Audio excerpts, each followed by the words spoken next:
opinión de que se tiene que vacunar a todo el que se te pare enfrente, sin preguntas. Estamos demasiado preocupados en trámites, en hacer listas, en que no se nos meta nadie más, en que no me quiten los recursos. Yo sé que no es que se te vaya a ir el 50% de tu stock precisamente en gente o en extranjeros o en gente que no está residiendo legalmente en el país, pero creo que esa es la visión que hay que tener. Cortar absolutamente la mayor cantidad posible de trámites y vacunar, vacunar y vacunar. Llegamos así al final de esta edición de Foro de la Voz de América. Nos vemos la próxima semana con el análisis más allá de la noticia. Desde Washington les habló Gonzalo Abarca.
On Plugged In, President Joe Biden gets to work. We didn't get into this mess overnight. It's going to take time for us to turn things around. From vaccine distribution and reviving the economy to repairing alliances and dealing with threats, challenges abound for the new American president. So what I'm hoping is that Biden will have a new vision. Perspectives on the priorities and personality of a new U.S. president on Plugged In, the new Biden administration. Hello and welcome to Plugged In. I'm Greta Van Susteren, reporting from Washington, D.C., where new leadership is making its presence felt. President Joe Biden ushered in his new administration with a slew of executive orders and a plea for Americans to voluntarily wear a mask in public for the next 100 days to combat the coronavirus pandemic. He is requiring mask wearing in federal government buildings and aboard planes, trains, and buses. Biden reversed numerous Trump administration policies, such as ending construction of a wall along the border with Mexico. He is also dropping the ban on people entering the United States from several Muslim-majority countries. The new president also brought the U.S. back into the Paris Climate Accords and the World Health Organization. Both moves have been welcomed by allies around the world. More from London and VOA's Henry Ridgwell. After 4 years of turbulent transatlantic relations, the European Union Commission head offered a warm welcome for President Joe Biden. Once again, after 4 long years, Europe has a friend in the White House. From climate change to health, from digitalization to democracy, these are global challenges that need renewed and improved global cooperation. British Prime Minister Boris Johnson had a warmer relationship with former President Trump, but Johnson said Wednesday he and Biden have a joint common agenda. It's a fantastic thing for America. It's a step forward for the country that's been through a bumpy period. There were big celebrations in Kosovo, where a street bears the name of Joe Biden's late son, Beau Biden, who worked in the country with the US Justice Department following the 1999 Kosovo War.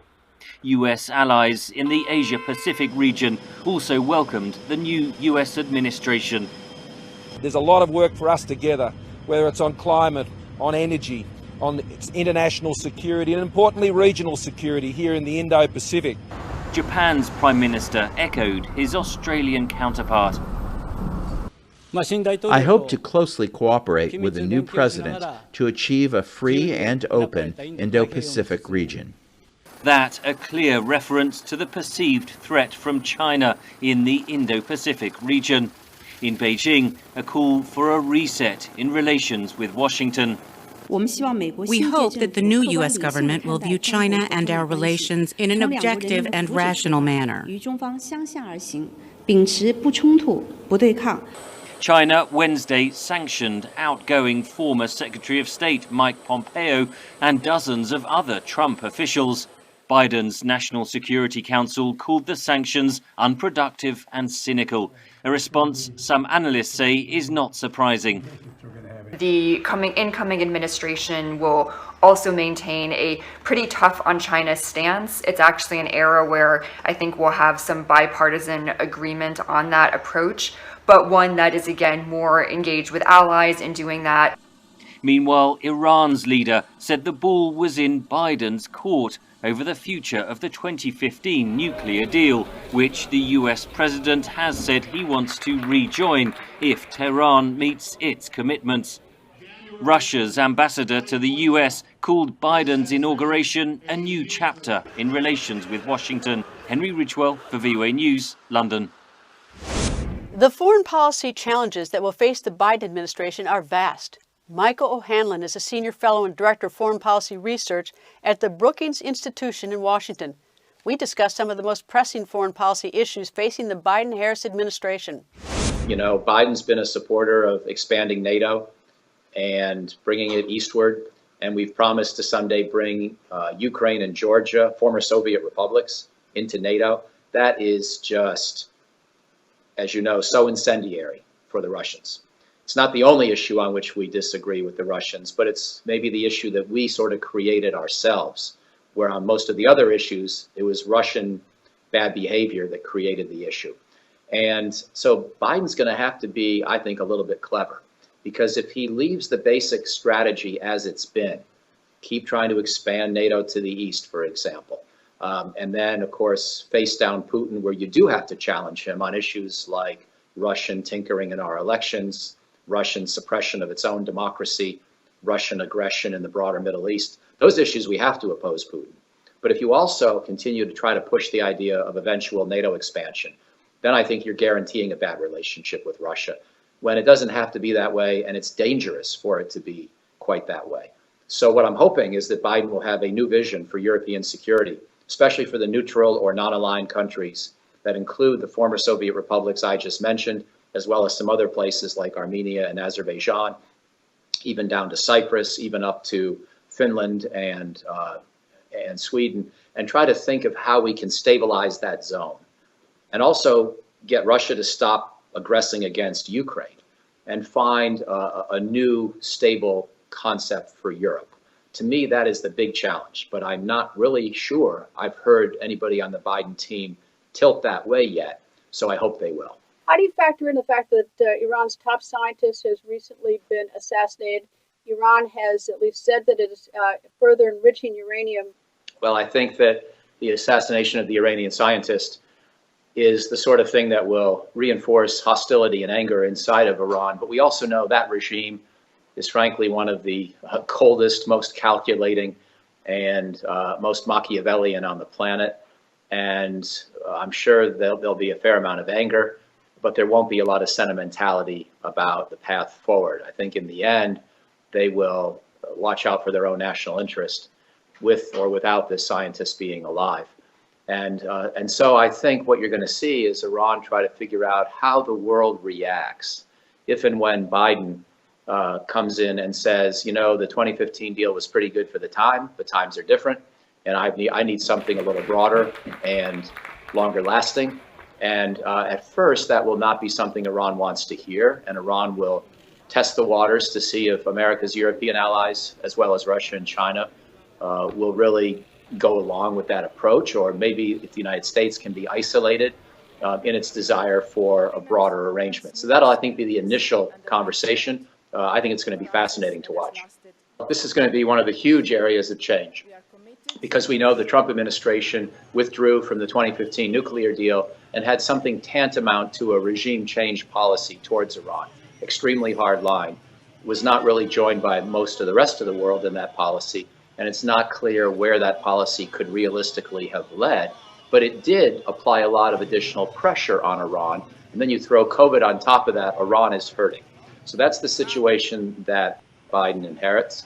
And he also inherits a situation where, in this particular case, on this issue, Trump was not an outlier relative to most Republicans. Most Republicans were very critical of the 2015 nuclear deal, because it did not restrict Iran's other activities, such as support for Assad in Syria.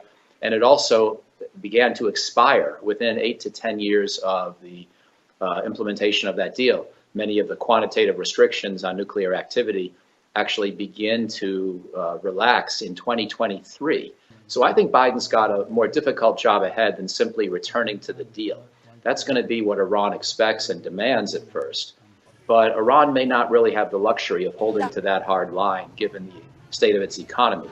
And so Biden may be looking for some kind of an interim arrangement, which lifts some economic pressure and sanctions on Iran, but also refuses to lift them all until there is a longer lasting deal or a broader deal that would engender some Republican support in the United States as well. It's going to be quite a challenge. And for a team that is so vested in this deal, because basically everybody on the senior Biden team was part of the Obama team that negotiated the 2015 Joint Comprehensive Plan of Action, they're going to have to be a little bit intellectually flexible to figure out a new path forward rather than just returning to their own baby in the form of the 2015 deal.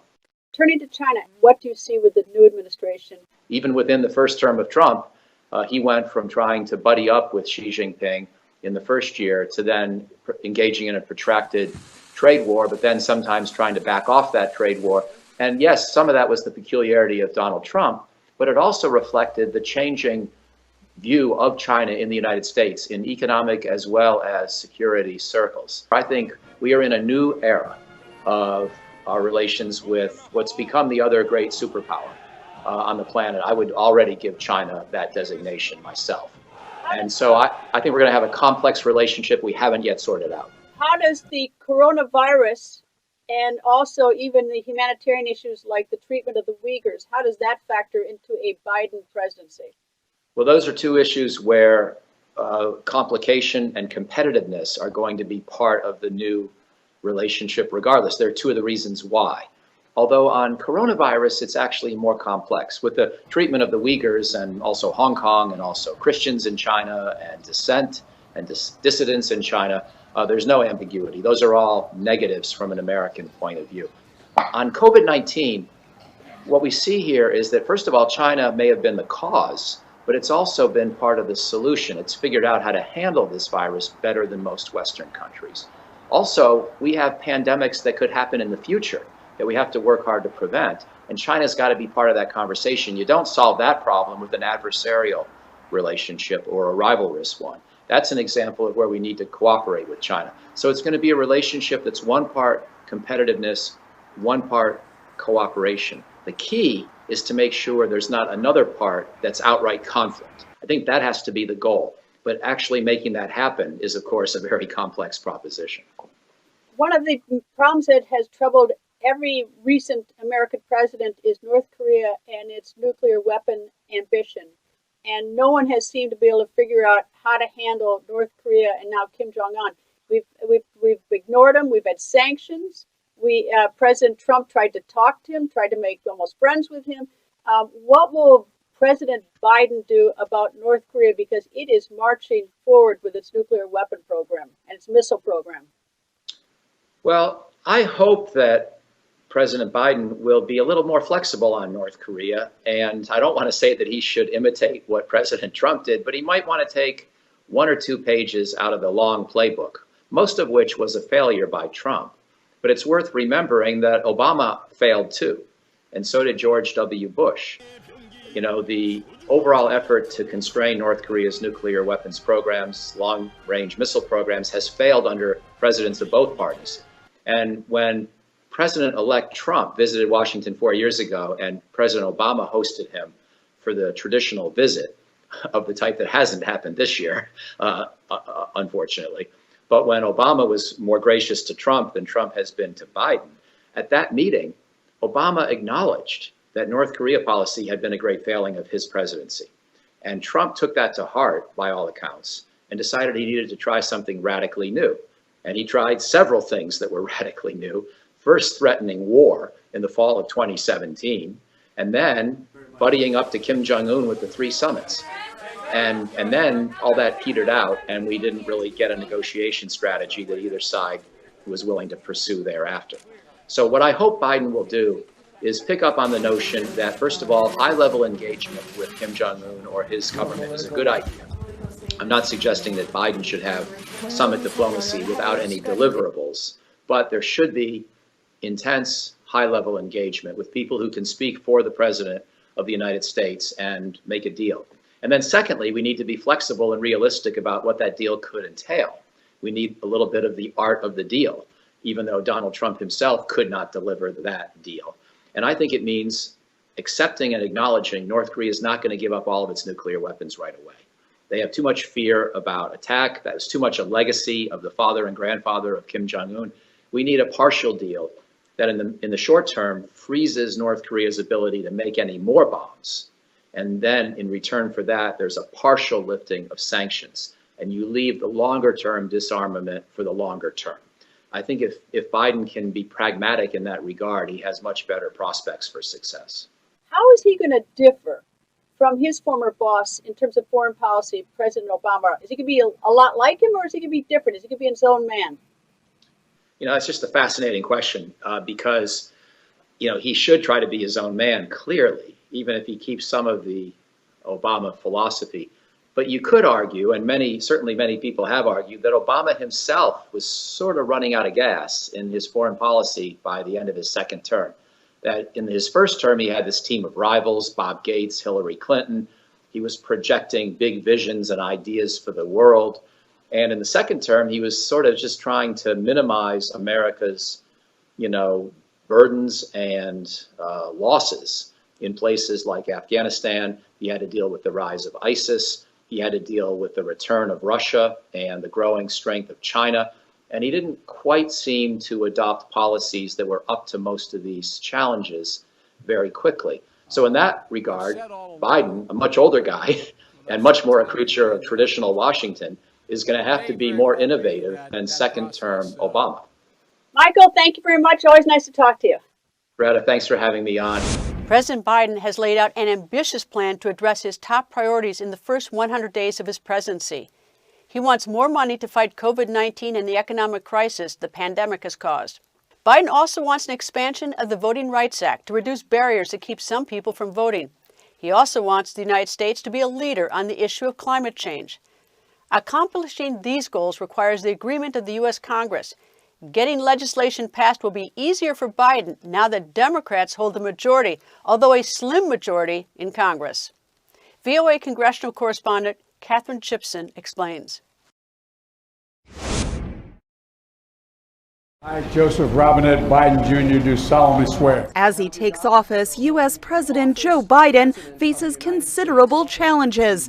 First among them, combating the coronavirus that has killed more than 400,000 Americans. It requires Congress coming together to provide the necessary funding in the COVID relief package and the American Rescue Plan that I will soon be sending to the Congress. Please raise your right hand. But with Vice President Kamala Harris, Do you solemnly swear? and 3 new senators, Democrats now have control of the U.S. Senate under now Majority Leader Chuck Schumer. The Senate will tackle the perils of the moment, a once-in-a-generation health and economic crisis, and it will strive to make progress on generations-long struggle for racial justice, economic justice, equality of opportunity, and equality under the law. An ambitious agenda for Democrats to pursue, but control of both the White House and both chambers of Congress helps clear the way. Knowing that the president is of the same party, they know that anything that comes out of Congress is likely to get his signature on the bill, instead of having a back and forth about a veto and trying to come up with a larger base of the Congress to vote on something to override any potential veto threat from the president. So it basically comes with unity and agenda control. But Democrats have narrow margins in both chambers of Congress, and Republicans will still be able to block some bills that require 60 votes for passage in the Senate. In the House, Speaker Nancy Pelosi can only lose a few Democratic votes, and she has suggested there could be ways to work with Republican lawmakers. We have a responsibility to find bipartisanship where we can, to find our common ground. Quick passage of a new round of coronavirus relief for a struggling American economy comes first. But the new Democratic Senate will also move quickly to confirm the Biden cabinet nominees awaiting hearings. The nomination is confirmed. Unified control also gives the nation's legislative branch a greater ability to enforce government accountability. And within days, the ultimate exercise in checks and balances will begin. I'm actually hopeful for this. In terms of the impeachment and how that is affected going forward, there's no greater sign of accountability than Congress literally holding a presidential impeachment trial. And we, of course, have never seen one after a president has left office. So it's kind of the optimum of Congress sticking up for itself and making sure that a president is paying attention, or at least doesn't think of himself as above the law. Despite their new majority, Democrats will still need to persuade 17 Republicans to convict former President Donald Trump if they hope to bar him from ever running again for federal office. Catherine Chipson, VOA News, Washington. Susan Page is the Washington bureau chief for USA Today. She has covered 6 White House administrations. We talked about the challenges facing the new Biden administration. President Biden was vice president for 8 years under President Obama, but he was also in the U.S. Senate, and he was the chairman of the Senate Foreign Relations Committee.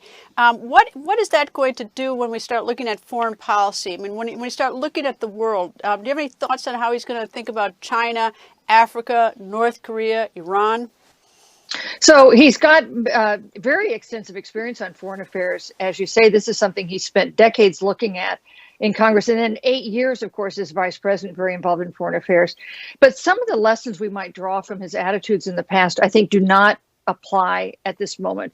You know, for instance, you look at policy toward China. That is probably the greatest rival that the United States now faces on a world stage. The situation with China is different now than it was even when Obama was president.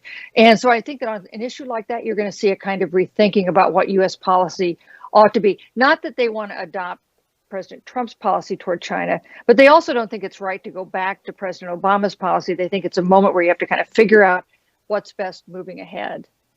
Turning to North Korea, another problem for the United States. No president has been able to resolve this. We've tried sanctions in past administrations. President Trump tried to be friends, I guess, for lack of better words, with Kim Jong-un. But meanwhile, North Korea is moving ahead with its nuclear weapons program. You know, is there any problem in foreign policy that is more difficult than our policy toward North Korea? Because as you say, nothing has worked. I am quite certain that President Biden will not continue President Trump's friendship initiative with the North Korean leader. I wouldn't expect an early summit between them or one without conditions or progress made beforehand.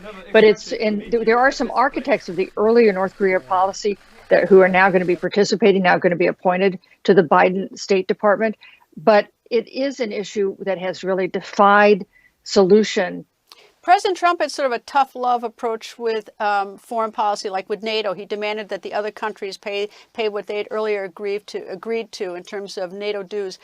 It seems to me that President Biden is going to have a different approach to many of these world leaders who are allies. Your thoughts? He's much closer to our allies, our traditional allies, than President Trump ever was. I think he will assert once again our allegiance to NATO. You know, President Trump talked about withdrawing the United States from NATO. That would not be the approach that President Biden would take. You know, he not only has, I think, an appreciation for international alliances, he also knows a lot of these leaders himself because of his long experience in government. It's going to be a very different landscape, I think, a very different fundamental attitude toward alliances than the last 4 years have been. When President Biden was vice president of President Obama signed an agreement with Iran on their nuclear program, their weapons programs, which President Trump then pulled out of when he became president. Well, of course, I think that Biden and members of his team wish we had never pulled out of that accord. They supported it. They thought it was flawed, but the best way forward. But at this point, you know, things have happened in the past 4 years. It makes it difficult for the United States to simply try to jump back in to the nuclear accord. And it's not clear that Iran would agree to that automatically either. So I would think negotiations are going to start with that issue because, you know, you're ticking through the most difficult foreign policy and national security challenges that this new president will face. Iran, North Korea, China, you'd have to put those three at the top of the list.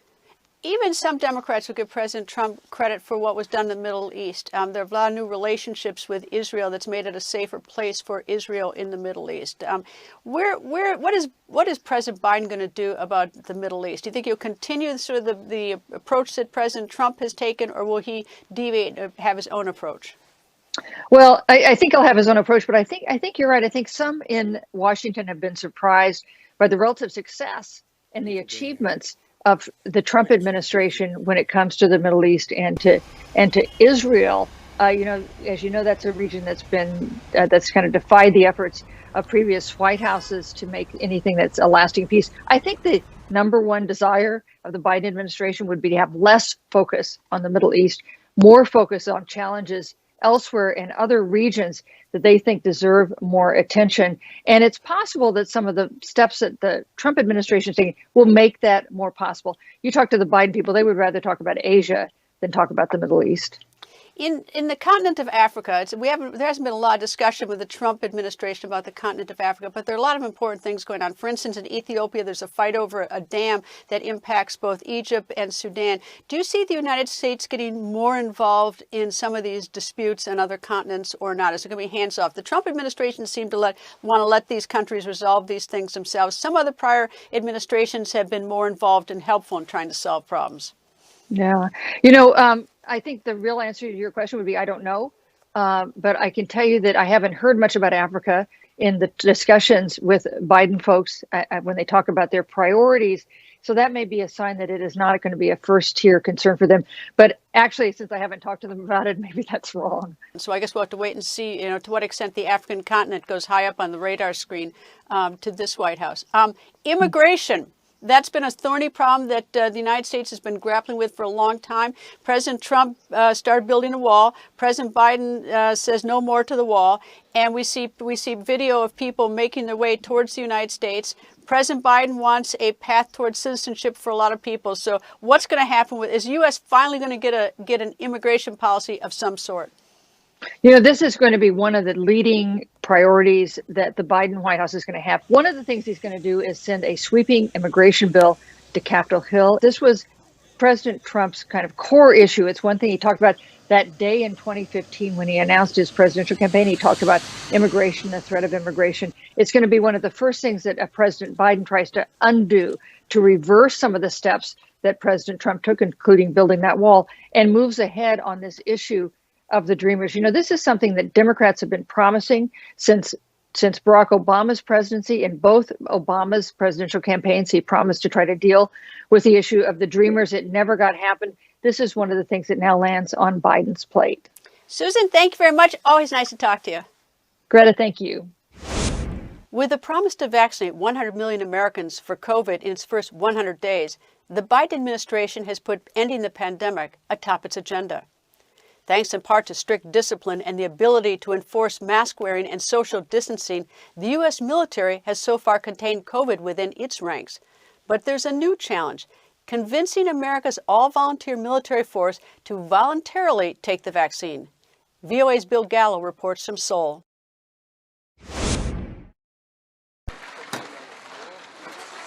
The first doses of the coronavirus vaccine arriving at Camp Humphreys, the largest overseas U.S. military base. A big step toward protecting the nearly 30,000 U.S. troops here in South Korea. But at least for now, the military won't be forcing anyone to receive the vaccine. Military officials tell VOA it could be up to 2 years before the U.S. Food and Drug Administration gives the vaccine full approval that would allow it to become mandatory. Colonel Doug Luget, the lead U.S. medical officer in South Korea who spoke to VOA remotely, says it's an unusual situation for military leaders. Here in the military, especially, the Army, we're not used to telling people to volunteer or asking them to volunteer for things like this. That's been an interesting thing to work through to help make sure people make good, informed decisions. Like anywhere else, there has been some skepticism about the vaccine, which was developed much more quickly than many expected. To allay those concerns, the military rolled out educational campaigns to combat disinformation. And to set an example, senior leaders were among the first to get the shots.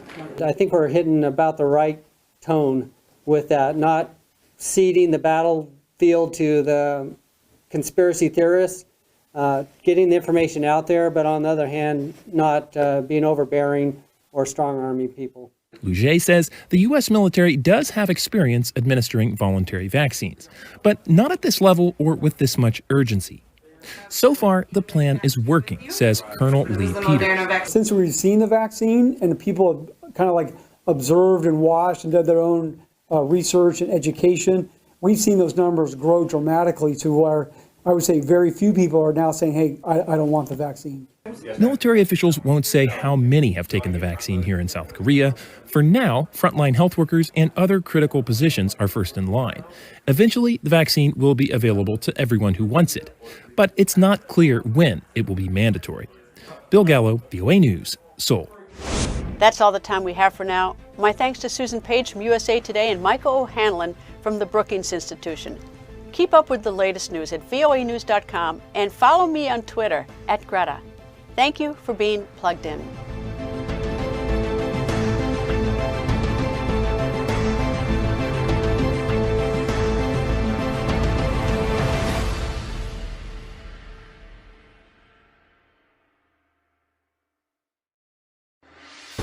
Unplugged In, the inauguration of Joe Biden and Kamala Harris. So help you God? So help me God. Congratulations, Mr. President. The 46th American president is sworn in on the steps of a scarred U.S. Capitol, guarded by thousands of troops around an empty city deserted after protest and pandemic. American history is made with the first woman inaugurated as vice president.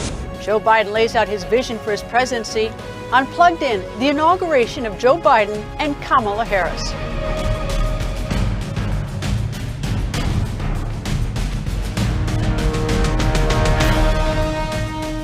Hello and welcome to Plugged In. I'm Greta Van Susteren, reporting from Washington, D.C. Unlike many other countries, the United States does not give, but lends powers to its leaders, and it is loaned in 4-year increments. And at noon on January 20th, that loan power was invested in Joseph R. Biden, who was inaugurated as the new U.S. president. At age 78, Biden is America's oldest president. Also sworn in, Kamala Harris as vice president, becoming the first woman to hold that position. The new president delivered his inauguration speech at the U.S. Capitol, where 2 weeks earlier there was an attack on the Capitol. Ordinarily, there are crowds for the president's inaugural speech, but not this time. This time, the National Mall is guarded by the National Guard troops standing by to repel the risk of a repeated attack. All this amid a coronavirus pandemic and sluggish U.S. economy. President Biden laid out his path forward, calling on all Americans to work together. This is America's day. This is democracy's day.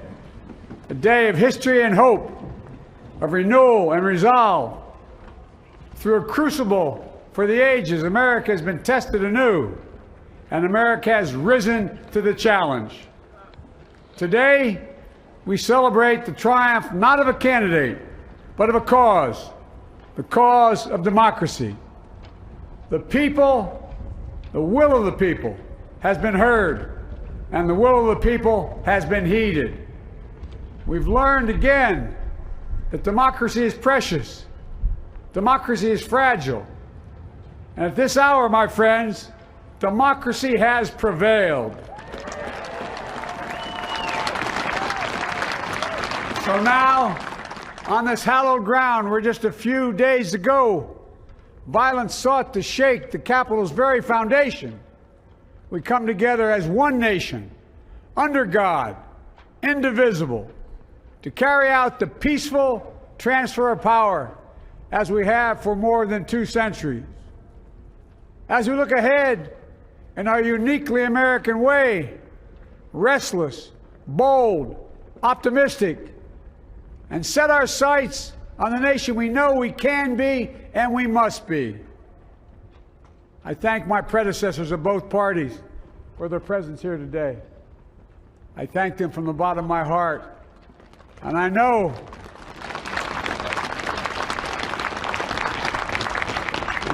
the resilience of our Constitution and the strength of our nation, as does President Carter, who I spoke with last night, who cannot be with us today, but whom we salute for his lifetime in service. I've just taken the sacred oath each of those patriots have taken, the oath first sworn by George Washington. But the American story depends not on any one of us, not on some of us, but on all of us, on we, the people, who seek a more perfect union. This is a great nation. We are good people. And over the centuries, through storm and strife, in peace and in war, we've come so far. But we still have far to go. We'll press forward with speed and urgency, for we have much to do in this winter of peril and significant possibilities. Much to repair, much to restore, much to heal, much to build, and much to gain. Few people in our nation's history have been more challenged or found a time more challenging or difficult than the time we're in now. Once-in-a-century virus that silently stalks the country has taken as many lives in 1 year as America lost in all of World War II. Millions of jobs have been lost. Hundreds of thousands of businesses closed. A cry for racial justice, some 400 years in the making, moves us.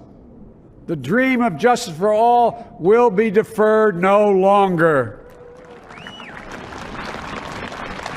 A cry for survival comes from the planet itself. A cry that can't be any more desperate or any more clear. And now, a rise of political extremism, white supremacy, domestic terrorism that we must confront and we will defeat. To overcome these challenges, to restore the soul and secure the future of America, requires so much more than words. It requires the most elusive of all things in a democracy: unity. Uniting to fight the foes we face: anger, resentment and hatred, extremism, lawlessness, violence, disease, joblessness, and hopelessness. With unity, we can do great things, important things. We can right wrongs. We can put people to work in good jobs. We can teach our children in safe schools. We can overcome the deadly virus.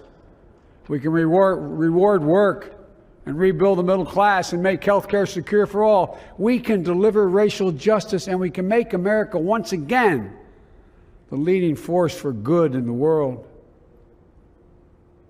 I know speaking of unity can sound to some like a foolish fantasy these days. I know the forces that divide us are deep and they are real. But I also know they are not new. Our history has been a constant struggle between the American ideal that we're all are created equal and the harsh, ugly reality that racism, nativism, fear, demonization have long torn us apart. The battle is perennial, and victory is never assured. Through Civil War, the Great Depression, World War, 9/11, through struggle, sacrifice, and setbacks, our better angels have always prevailed. In each of these moments, enough of us have come together to carry all of us forward. And we can do that now. History, faith, and reason show the way of unity. We can see each other not as adversaries, but as neighbors. We can treat each other with dignity and respect. We can join forces, stop the shouting, and lower the temperature. For without unity, there is no peace, only bitterness and fury. No progress, only exhausting outrage. No nation, only a state of chaos. This is our historic moment of crisis and challenge, and unity is the path forward. And we must meet this moment as the United States of America. If we do that, I guarantee you we will not fail. We have never, ever, ever, ever failed in America when we've acted together. And so today, at this time, in this place, let's start afresh, all of us. Let's begin to listen to one another again, hear one another, see one another, show respect to one another. Politics doesn't have to be a raging fire, destroying everything in its path. Every disagreement doesn't have to be a cause for total war. And we must reject the culture in which facts themselves are manipulated and even manufactured.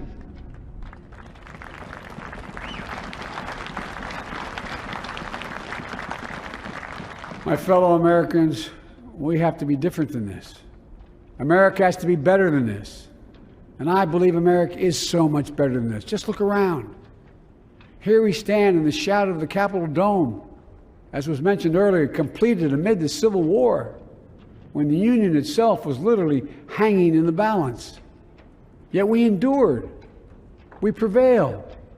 Here we stand, looking out on the great mall where Dr. King spoke of his dream. Here we stand where 108 years ago, at another inaugural, thousands of protesters tried to block brave women marching for the right to vote. And today, we mark the swearing in of the first woman in American history elected to national office, Vice President Kamala Harris. Don't tell me things can't change. To all those who supported our campaign, I'm humbled by the faith you've placed in us. To all those who did not support us, let me say this. Hear me out as we move forward. Take a measure of me and my heart. And if you still disagree, so be it. That's democracy. That's America. The right to dissent peaceably within the guardrails of our republic is perhaps this nation's greatest strength. Yet hear me clearly. Disagreement must not lead to disunion. And I pledge this to you.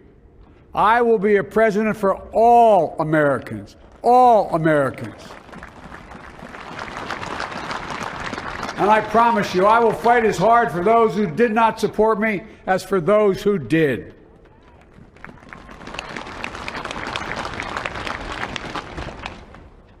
Many centuries ago, St. Augustine, a saint of my church, wrote that a people was a multitude defined by the common objects of their love. Defined by the common objects of their love. What are the common objects we as Americans love that define us as Americans? I think we know. Opportunity, security, liberty, dignity, respect, honor, and yes, the truth. Recent weeks and months have taught us a painful lesson. There is truth and there are lies. Lies told for power and for profit. And each of us has a duty and a responsibility as citizens, as Americans, and especially as leaders. Leaders who have pledged to honor our Constitution and protect our nation, to defend the truth and defeat the lies. Look, I understand that many of my fellow Americans view the future with fear and trepidation. I understand they worry about their jobs. I understand, like my dad, they lay at bed at night, staring at the ceiling, wondering, can I keep my health care? Can I pay my mortgage? Thinking about their families, about what comes next. I promise you, I get it. But the answer is not to turn inward, to retreat into competing factions, distrusting those who don't look like you, or worship the way you do, or don't get their news from the same sources you do. We must end this uncivil war that pits red against blue, rural versus urban, conservative versus liberal. We can do this if we open our souls instead of hardening our hearts. My fellow Americans, in the work ahead of us, we're going to need each other. We need all our strength to persevere through this dark winter. We're entering what may be the toughest and deadliest period of the virus. We must set aside politics and finally face this pandemic as one nation. One nation. And I promise you this, as the Bible says, weeping may endure for a night, but joy cometh in the morning. We will get through this together. Together. Look, folks, all my colleagues I serve with in the House and the Senate up here, we all understand the world is watching all of us today. So here's my message to those beyond our borders. America has been tested, and we've come out stronger for it. We will repair our alliances and engage with the world once again, not to meet yesterday's challenges, but today's and tomorrow's challenges. And we'll lead not merely by the example of our power, but by the power of our example.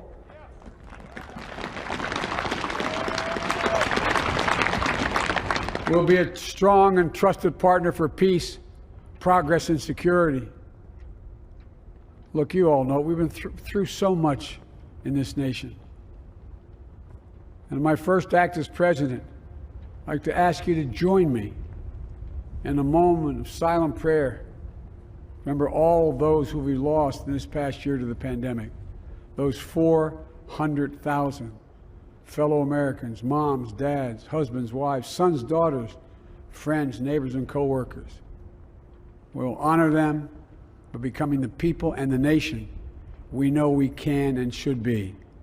So I ask you, let's say a silent prayer for those who've lost their lives and those left behind, and for our country.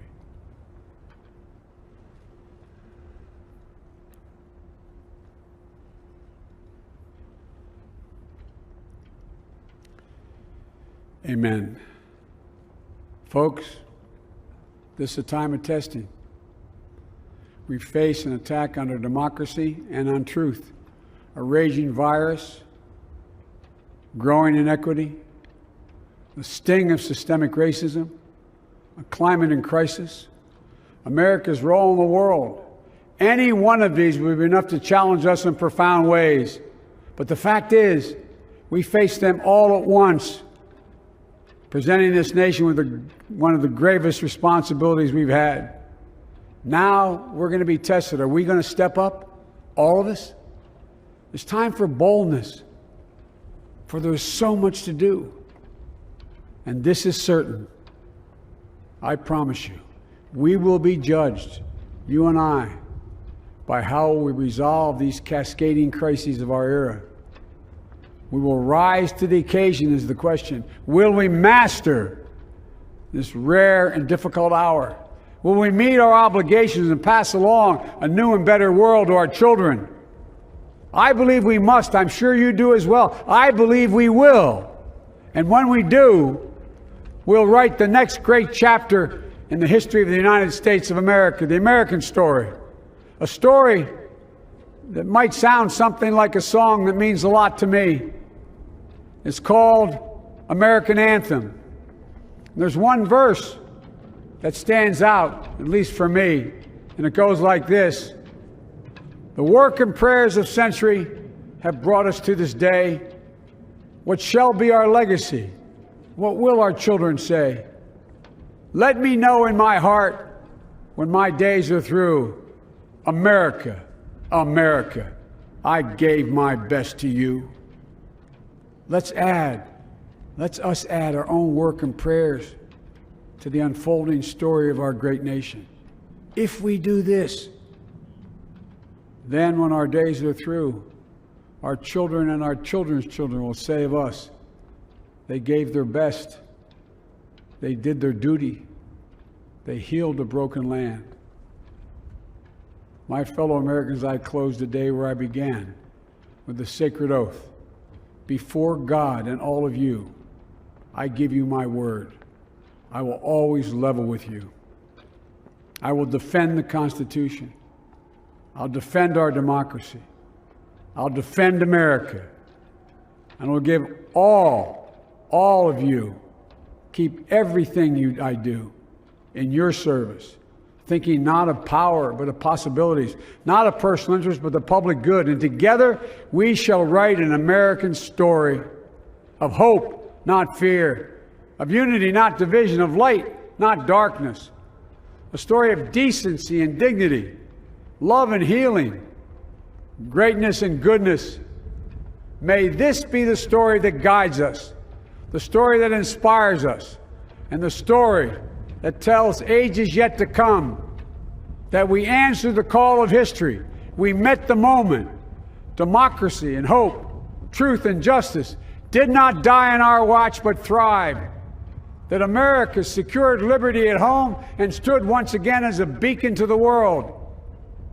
That is what we owe our forebears, one another, and generation to follow.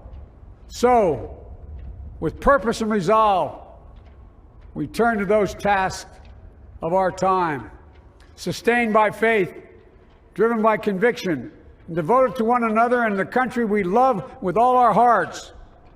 May God bless America, and may God protect our troops. Thank you, America.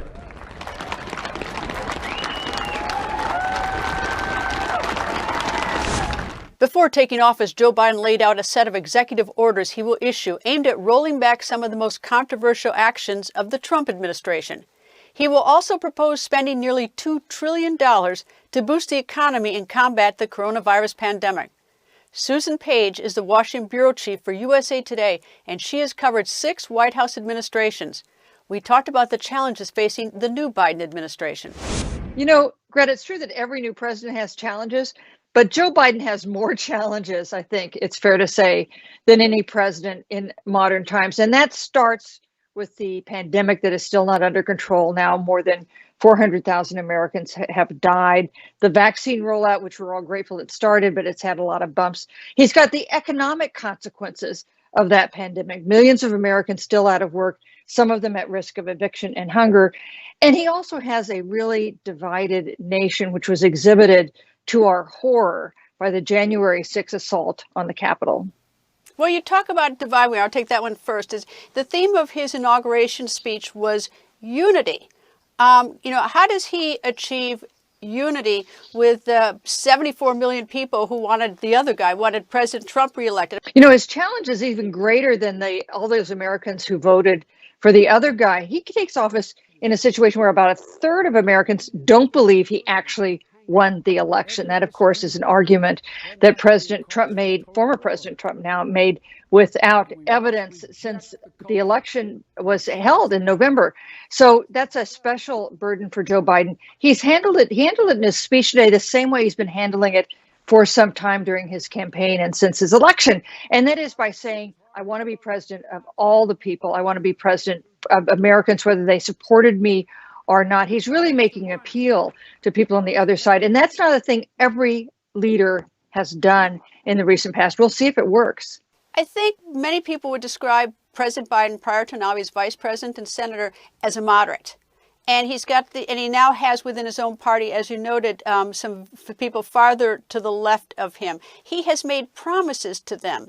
And so, it does suggest to me that it's going to be a heavy lift to try to get all his Democrats on one page. Yeah, of course, he's moved a little to the left, as has his party. He is a more liberal politician than he was, say, at the point Obama chose him as his vice president. But he does have centrist instincts. It's almost like whatever you think about the policy, his personal approach is one that comes across as centrist, as can't we make a deal? Can't we find some common ground here? He has made several appointments. Some progressives are disappointed with the appointments he's made. Bernie Sanders, who was the progressive candidate for president, did not get a cabinet post as he wished. But he has appointed a lot of progressive voices, especially to second and third tier positions in agencies. Many countries around the world have had women as their leaders. The United States has not, but we have now a woman vice president for the very first time. What do you think her impact will be? Huge, I think. Just the fact that glass ceiling has finally been broken, I think, is an important message to women and girls in this country. It's interesting, Greta. We have, of course, never had a female president. We now have another male president, but the number 2 in line of succession is a female, our first female vice president. Number 3 in line of succession is the House Speaker, Nancy Pelosi, the first woman ever to become Speaker of the House. So you do see progress being made. Number of women in Congress has gone up. And it was interesting in our November election, the number of Republican women in Congress went up. The Republican gains were by and large made by female challenger candidates. So we may see these things happening in both our parties. Susan, thank you very much. Always nice to talk to you. Greta, thank you. Before Biden took the oath of office, Kamala Harris was sworn in as the new vice president. Harris is the first woman and first person of color to be U.S. vice president. She was a first-term senator from the state of California. Before that, she was California's attorney general. Harris attended Howard University, a prestigious historically black college in Washington, D.C. She earned a law degree at the University of California. The inauguration of a new president is accompanied by a trove of traditions, many of which are missing from this inauguration because of COVID and because of the state of alert due to the recent attack on the U.S. Capitol. Capricia Marshall was the White House chief of protocol during the first 4 years of the Obama administration. We talked about the logistics and protocols for this moment. By this time, during a normal, inauguration, boy, oh boy, the streets would be packed, the hotels would be filled. You couldn't get a restaurant reservation, but regrettably, due to our COVID restrictions, which of course we need to adhere